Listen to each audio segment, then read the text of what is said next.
Today on the Whole Parent Podcast, we are joined by Dr. Ross Greene, a clinical researcher, psychologist, and author of The Explosive Child, a book that is on my top 5 all-time parenting books, and it has fundamentally changed the way that parents and educators understand challenging behaviors in kids.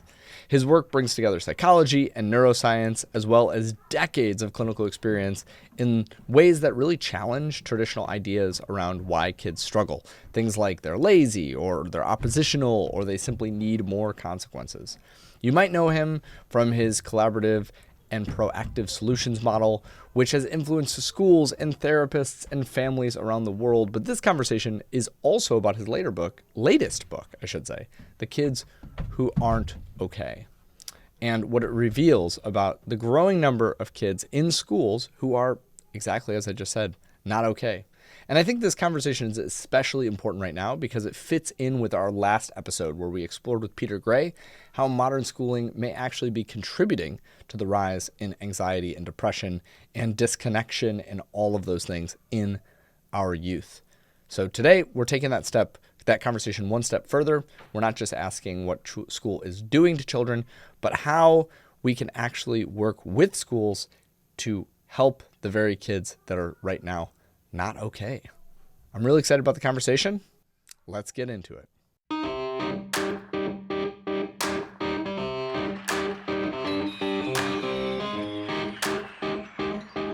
Dr. Ross Greene, welcome to the Whole Parent Podcast. Thanks for inviting me to be on.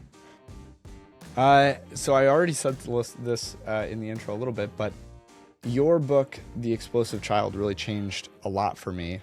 It's frequently been in my top 2 or 3 books about parenting, and it really centers around this concept that I think really is a mindset shift. And usually I'm talking about practical advice, and I'm talking about, okay, what are the actual skills that we can use and what are the techniques that we can use with kids? And I think all of that's good, but we have to begin from this different mindset, which is something that I got from you. You say that kids do well if they can. So what happens when we build a world where fewer and fewer people can do well? Like, we're designing environments, and a lot of this goes with your new book, The Kids Who Aren't Okay. We're designing environments that make it harder for any human to function well. Would you say that, like, the world that we live in today is a place where kids can do well, or do you feel like we need to make some changes? I think we need to make some changes, but I think most kids, still the majority, are doing okay. I think more than ever are not, which is why I wrote The Kids Who Aren't Okay. I don't write new books unless I feel like I have something new to say. And the new book, at least, was written because increasingly kids are depressed and anxious and exhibiting concerning behavior and suicidal and skipping school. And I wanted to talk about how the world is a tougher place for kids these days than it was 20 or 30 years ago, and all these societal changes that have made it harder to be a kid than it was when I was growing up. Kids can still do well, but we've made it harder, and we need to take a look at that. Schools in particular may not be able to do anything about these societal changes that have made it harder to be a kid, but there are things they can do to be responsive to what's walking in the door. Knowing all of what we're putting on kids these days to make it harder to be a kid. Yeah, I feel like we've never had more tools for parents and more like information about parenting. I think about social media, which we can talk about that as the negative side of that and how it's impacting kids and how it's a struggle for kids. But what it has meant is that so many more people are reading your work. So many more people are learning these things. So many more people are reading books like The Whole Brain Child by Tina Payne Bryson and Dan Siegel. They're reading books by smaller niche authors like me, Punishment-Free Parenting. And so there's so much information out there, and there's so much convenience around, like, you know, just the modern world and how things are there.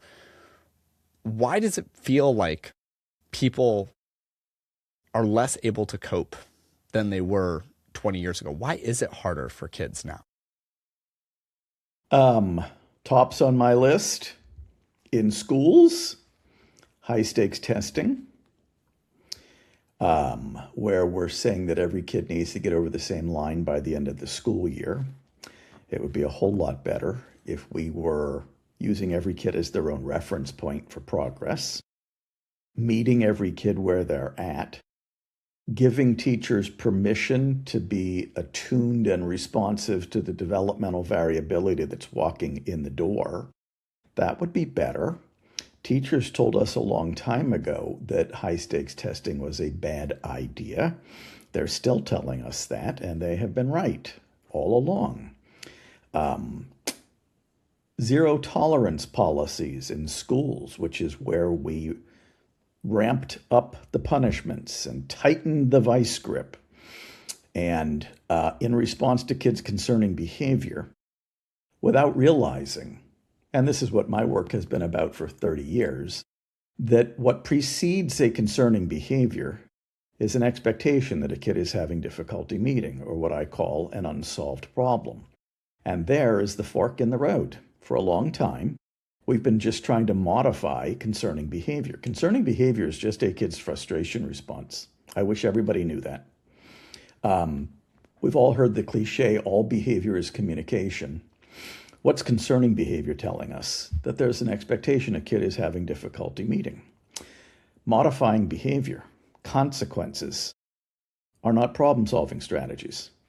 There's the rub, which is why we've been losing a lot of kids for a very long time. We've been busy modifying their frustration responses instead of solving the problems that are causing those frustration responses. The good news about those unsolved problems is that they're predictable, because most of them are old. This is not the first time Tommy has had difficulty completing the double-digit division problems on the worksheet in math. It's the 197th time Tommy has had difficulty completing the double-digit division problems on the worksheet in math. Why are we stuck in the heat of the moment, dealing with Tommy's concerning behavior when he's frustrated about that yet again? That problem can be identified proactively. That problem can be solved proactively. And now here's the last little bit. What's the downside in involving Tommy in solving that problem? None. There's only upside. So the problem solving is not only proactive, it's collaborative. There are so many things that go on in schools, and this is not me being critical of schools. Schools are set up this way. In fact, chapter 3 in The Kids Who Aren't Okay is called Set Up to Be Late. Schools are set up to be late, which means we're late to the show a lot. We even have staff in the schools whose primary job responsibility is to show up when it's already late. We don't have to be late. We could be early with just a little bit of intentionality and a little commitment. We don't have to be late, and we don't have to be focused on behavior. We could be focused on proactively and collaboratively solving the problems that are causing those behaviors.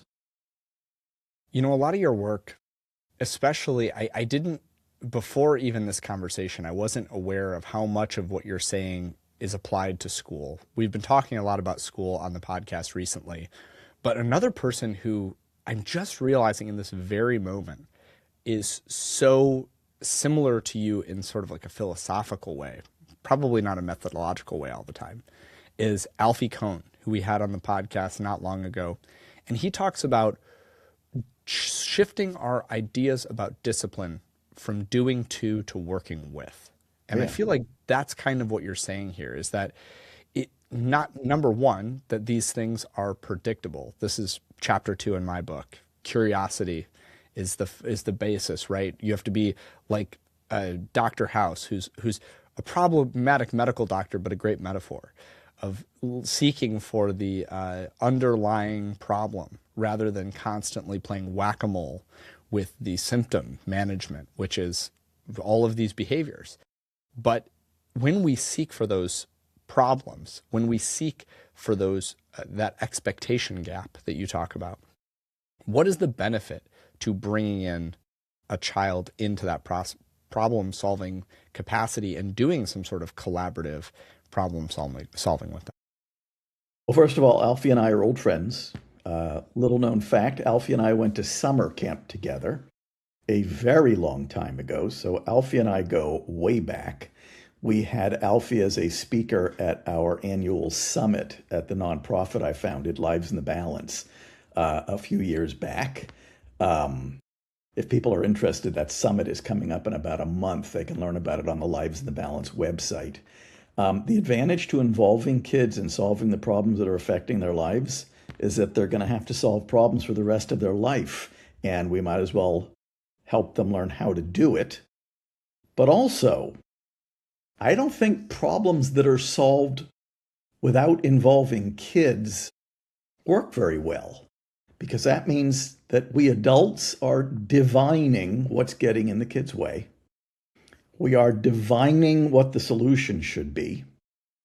I find that we're wrong a lot, and there is only upside to asking kids what's making it hard for them to meet a particular expectation. People always say to me, Ross, what makes you think the kid knows? And my answer is 35 years of asking.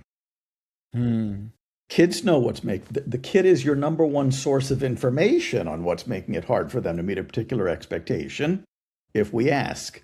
And kids have amazing solutions. What is the upside to leaving a kid out of the loop on the problems that are affecting their lives? I can't think of any. When I was in the early draft of punishment-free parenting, I was writing to someone who didn't always agree with the way in which you and I think about parenting. And I wrote the sentence, kids after the age of about 6 probably have a clearer understanding of what's going on in their inner world and why they're making the mistakes that they're making than we do. And the person who was reading that early draft circled that sentence or underlined it, or it's something digital, highlighted it digitally and said, I don't think that this is true. And I thought that was such an exposing moment for me, where it was so new, it was such a novel idea to me that kids weren't aware of their inner world. But I think that so many people, that is exactly that was exposing to the worldview that I think we come in contact with so frequently, which is, no, kids can't be involved in the solution because they're not smart enough, or they don't understand enough, or they're not conscious enough, or they're not developed enough. When in reality, actually, and what I replied to that with in the document probably was to some effect of, it's just baffling to me that you would think that you know more than what's happening in somebody's mind, that we would know more. And I think that's such an important piece that I think we often just miss. So I want to talk a little bit about frustration tolerance, because you talk about frustration. Before you go on, what you're saying is that we've been selling kids short for a very long time. I think that 6 is too old. We've been engaging 3-year-olds in solving the problems that are affecting their lives forever. And by the way, infants know when something's the matter. And infants know when we've done something to address what's the matter. So now we're going all the way to the minute the kid pops out. All right, sorry to interrupt. No, not at all. Well, and the funny thing about punishment-free, I'm now getting my PhD in developmental psychology, but at the time I did not have a formal education. I had I would say that it was a self-directed education in child and developmental psych and things like that, but it was just an informal, in more than self-directed, in that I had gone to people like Tina Payne Bryson. I had gone to people like Elisa Pressman. And I specifically had some people who maybe don't have as big of names, but they were the dean of the Chicago School for Psychology and things like that. And they had given me, here's the reading list, John.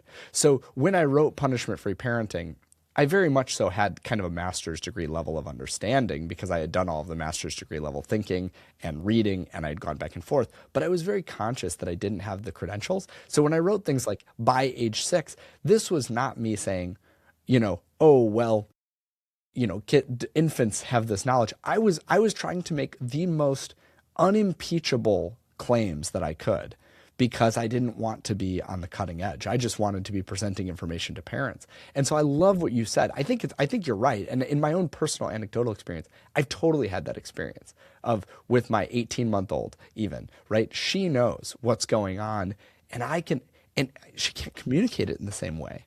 But if I can be a good detective, I can oftentimes use her as the litmus. So I love what you're saying. I don't disagree at all. The reason I said 6 was because I was trying to make a claim that I nobody know. would disagree with. I wasn't criticizing the 6. There's people who would say that 6 is too high or too low, Well, right? that's what I was saying. Yeah, that's Right. exactly what this person thought. Right. People often point to Piaget as you Hmm. can't solve problems together with a kid until they're like 11. Really, we do solve problems with infants. They can't talk to us, but they can let us know that they're in distress. They can let us know if we got it right with what's the matter. That's infants. And I wouldn't sell myself short on the degree. I think degrees give people credibility, but experience and keeping their eyes wide open are the real credibility. Well, and I think that that's helpful too because the parents who listen to this podcast are obviously they're doing research. Like that part of this podcast is finding alternative ways to raise your kids. And I think that you are the expert in your kid. And something that Bruce Perry often says is that the most health the person who's going to have the greatest impact is the person with the greatest attachment. And so learning this stuff, you don't have to have a PhD or be a, affective neuroscientist or, have taken neuroanatomy to, developmental neuroanatomy to understand what is going on in the mind of your child. You just have to ask. And the thing that having 4 kids has given me that nothing else could have given me is the humility to For say, sure. I don't really know. I know what I know, but also I'm investigating every problem. You need curiosity and you need a definition of being an authority figure that isn't, I know everything and I have all the answers. I can partner with my kid. Mm, Partnering with your kid is about as fun as it gets. it And to is. tell you the truth, if you got 4, you better be partnering with them. Oh, there's no other way. So, one of the things that you talk about, you mentioned this frustration gap, and you talk about frustration a lot, probably more than almost anyone else, because you identify frustration tolerance as a skill to be built, rather than just like an innate trait or something like that. Do you think that there is a piece to this where like modern technology is lowering our ability to tolerate frustration, or is this just always been a thing for kids? uh, People who influenced my thinking, like Walter Mischel, who's a very renowned social learning theorist, were talking about frustration tolerance 60 years ago. So I don't think it's new. I haven't given a great deal of thought to the degree to which social media is lowering frustration tolerance. There might be a case to be built for addictive video games playing a role. But I think that given developmental variability, there have always been human beings, kids included, who tolerate frustration well, and human beings, kids included, who don't tolerate frustration very well at all. It's the human beings, kids included, who don't tolerate frustration very well at all, who end up paying a big price for the fact that they don't tolerate frustration well at all, which means people are being punitive with them, which only makes them more frustrated because punitive punishment doesn't solve any of the problems that are causing the kid to be frustrated in the first place.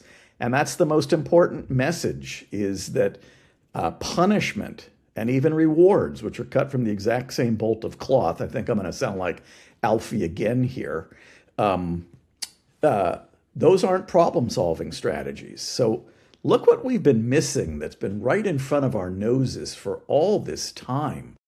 B.F. Skinner told us that behavior is the only thing that's observable. So we've been paying attention to behavior forever and trying to modify it forever. Expectations kids are having difficulty meeting that are causing their behaviors, just as observable, just as quantifiable. We got to start focusing on that. And it's a much more parent-centric model. It's actually controlling, I think about this kind of in a broad way. This is controlling something that we can control.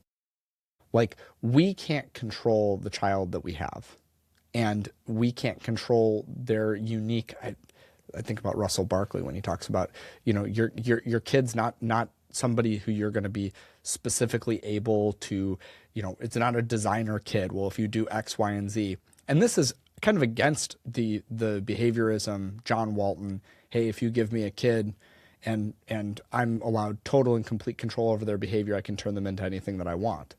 Their kids are just clay to be molded in our hands.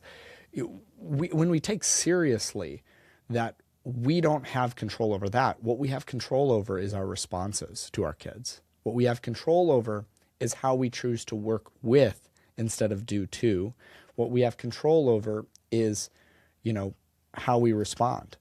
But I think also, or maybe I should ask you, do you feel like we've built a world that rewards this sort of reactivity rather than kind of reflective, responsive, thoughtful, reactions to kids? I feel like so much of our world just rewards the parents, socially at least, who are reactive. And even the adults. When I look at our political landscape, we reward people who are reactive rather than reflective.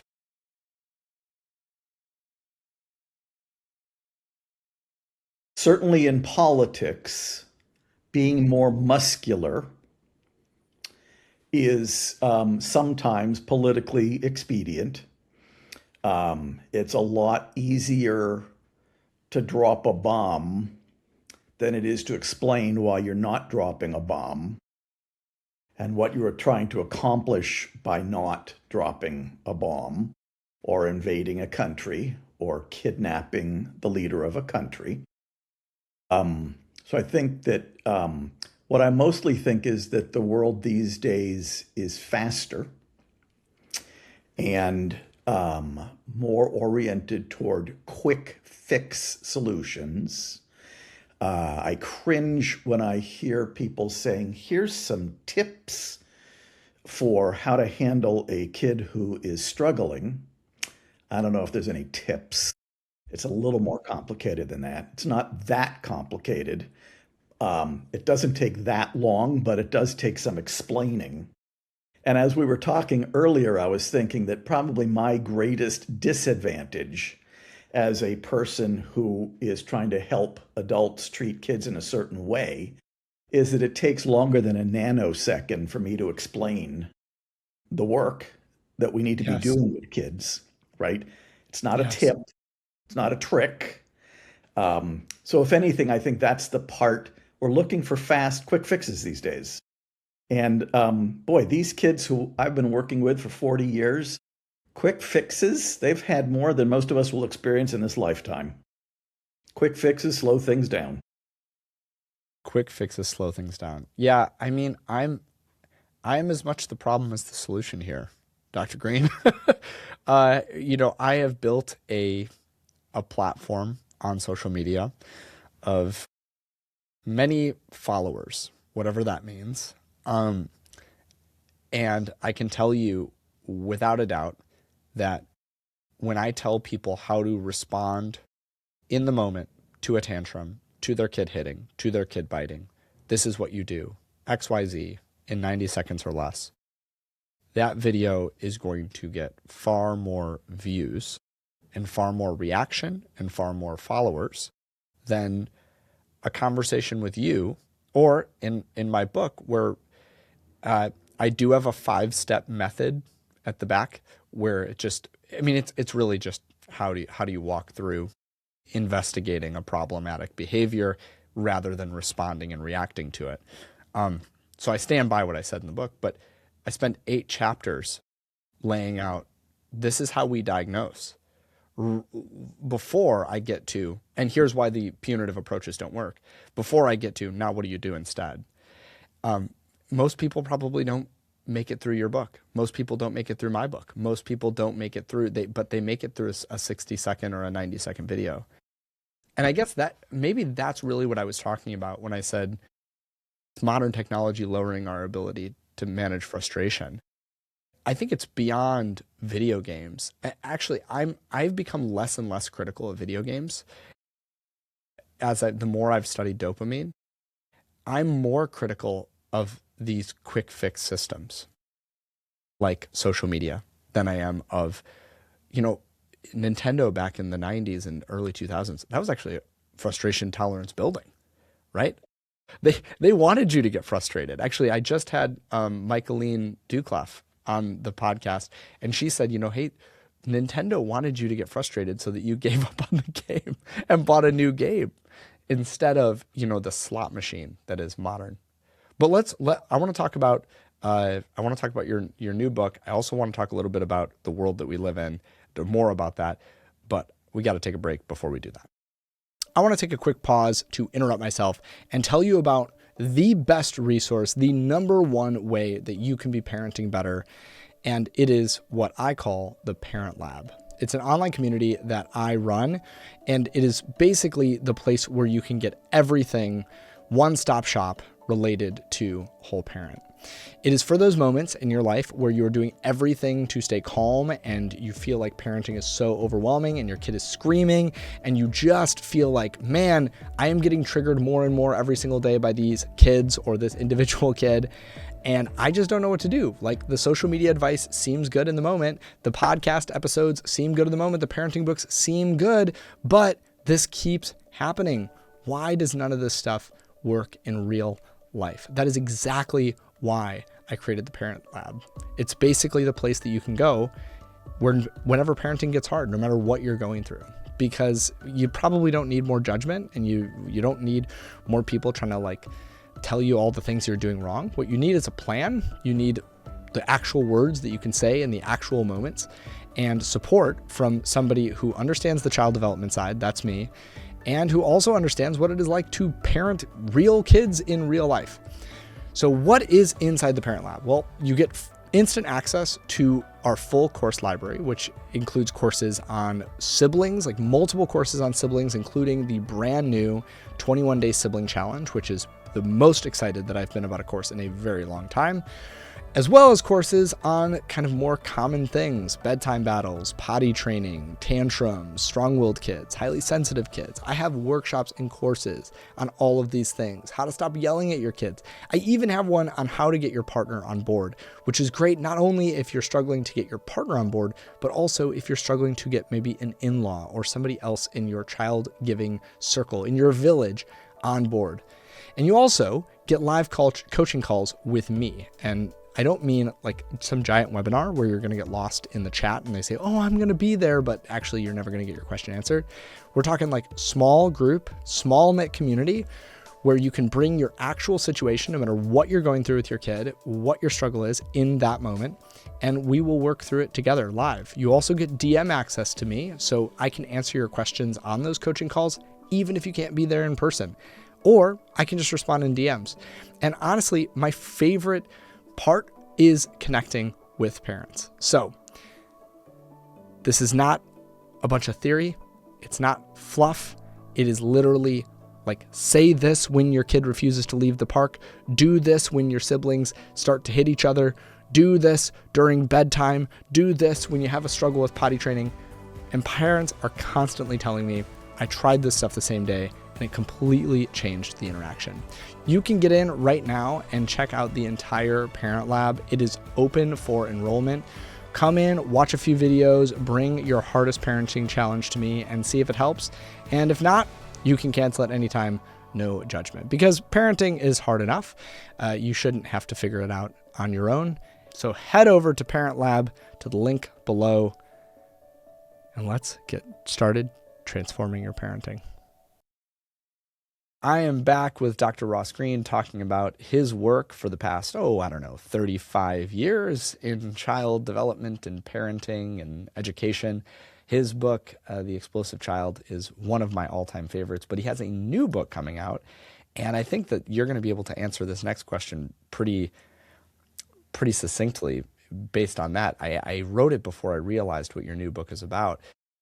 If you could redesign, Dr. Greene, one system that we in the world that we live in, whether that's schools or parenting, or maybe it's tech, as we've just been talking about, what do you think the one system is that's doing the most damage or that has the possibility of doing the most good that we have right now? Schools have the possibility of doing the most good. We've got to give teachers permission to be, as I said earlier, responsive to the developmental variability that's walking in the door. Got to give educators permission to meet every kid where they're at. High stakes testing has been an abomination in those realms. Had a lot of educators say to me they've taken all the humanity out of my job because they've forced me to be a test prep robot. That's not how you teach kids well. It's not how you help kids be more humane and compassionate. And when people sort of scoff at that, I tell them that educators have always been among the most important socialization agents in our society. We should be helping teachers be those socialization agents, not making it harder.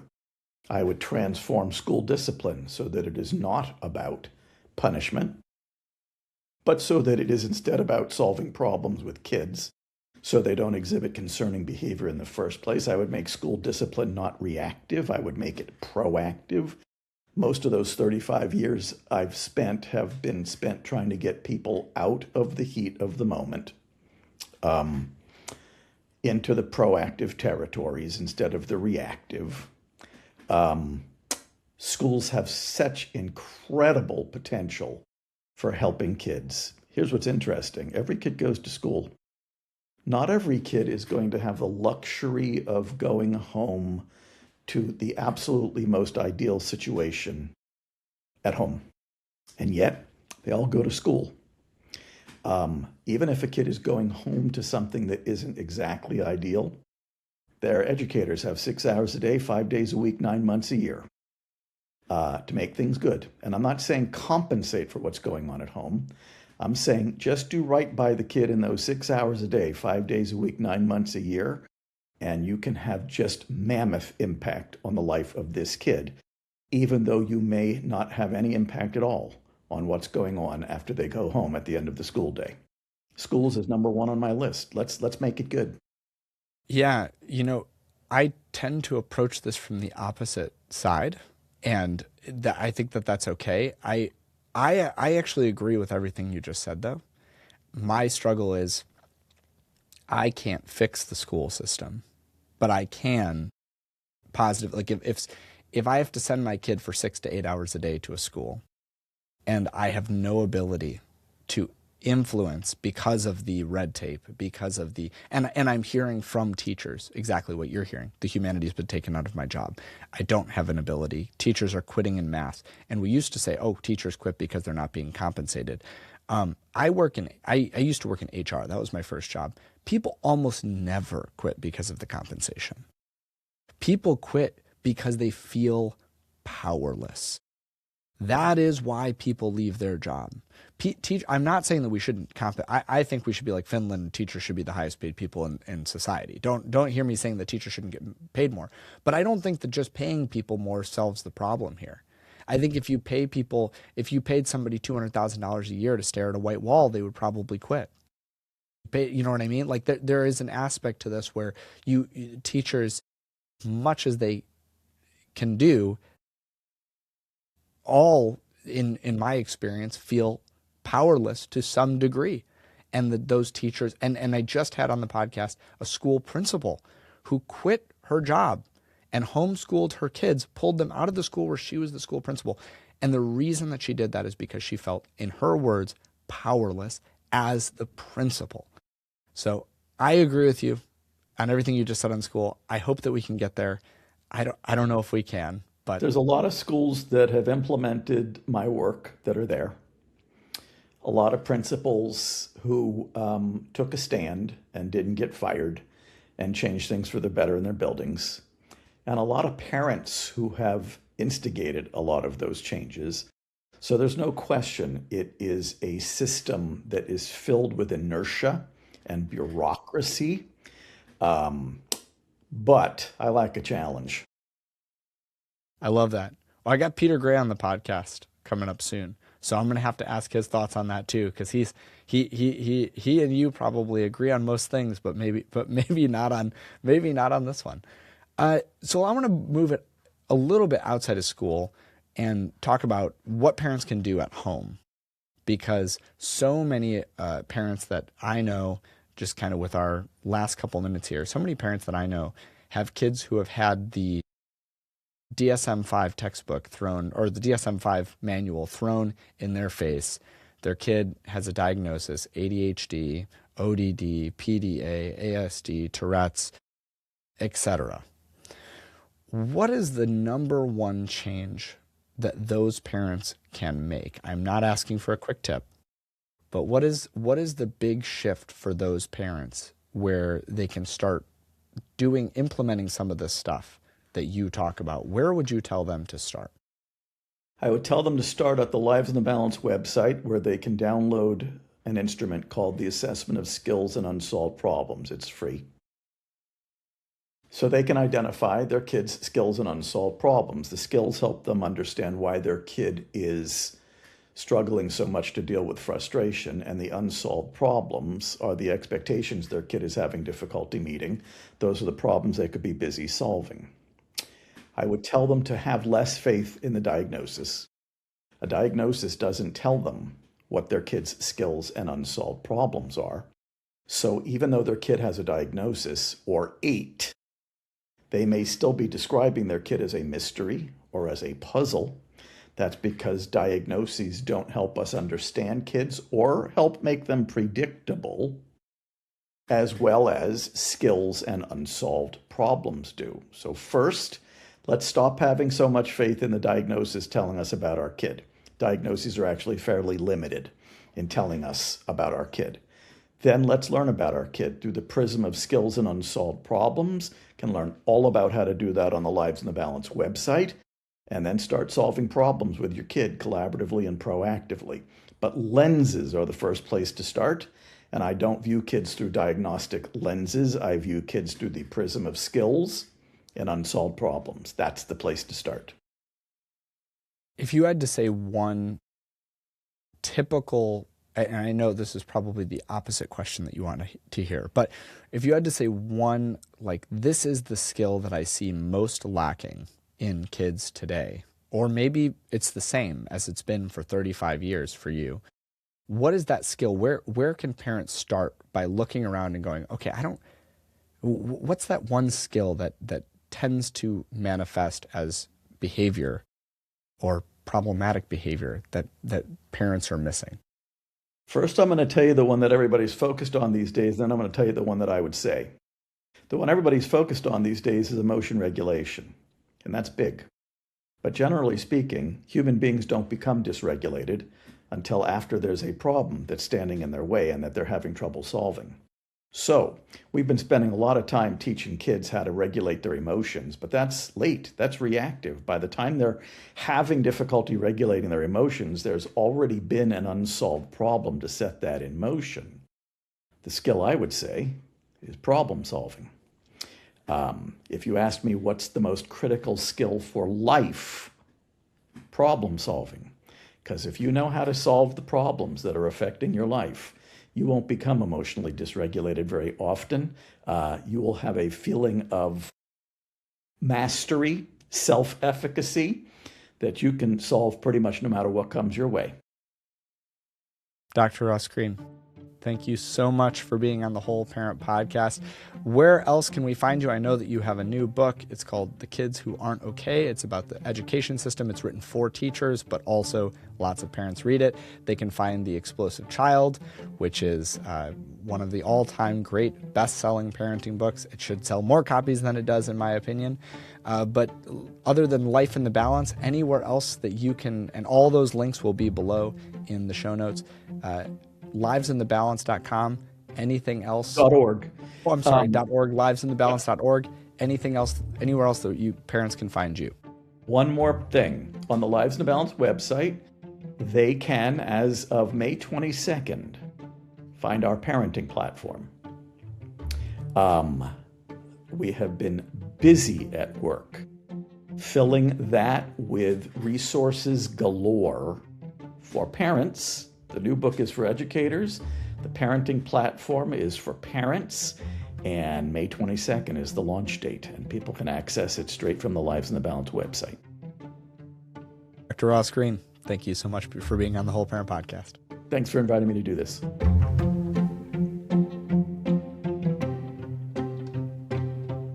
Thanks again for listening to this episode of the Whole Parent Podcast. I hope it was worth the time that you gave it today. I hope you learned something or were challenged, or maybe it just made you smile. If it did, there's a couple of things that you can do that would really, really help me out. The first one is to go right now and subscribe to my channel at Whole Parent on YouTube. YouTube is getting full, unabridged versions of every podcast episode ad-free right now. I am really trying to get people over there because I have so much awesome YouTube content planned, and I have such a small following over there. So if you want to get the best of Whole Parent, hop over to the YouTube. There's awesome stuff there. It's going to absolutely change your life. The second thing that you can do is actually go to the link in the description. You can find YouTube there as well, but find the link for the Parent Lab. It's my exclusive community where I do group coaching. I have a whole course library there full of amazing educational resources for parents. It is a subscription model where you gain access for a low monthly fee. Go ahead, check out the Parent Lab. There's so many amazing things in the Parent Lab, and if you want to grow in your parenting, it's the best way to do that. The third thing that you can do, and it probably costs you the most because it costs you vulnerability, is to share this episode or this podcast in general with people in your life. There are parents in your life who are struggling. There are parents in your life who could use this in their life, and we know that the number one way that we can get more people to listen and watch and follow along with the podcast is by personal referral. People want to know what you're listening to. They want to know what's helping you to parent more effectively. And so if you can do that, find somebody in your life who needs this podcast and send it to them. I would be so appreciative. Thank you again so much for your time. You can find links to everything that we talked about in the episode, including my books, Punishment-Free Parenting and Set My Feelings Free, down below, and I'll see you next time.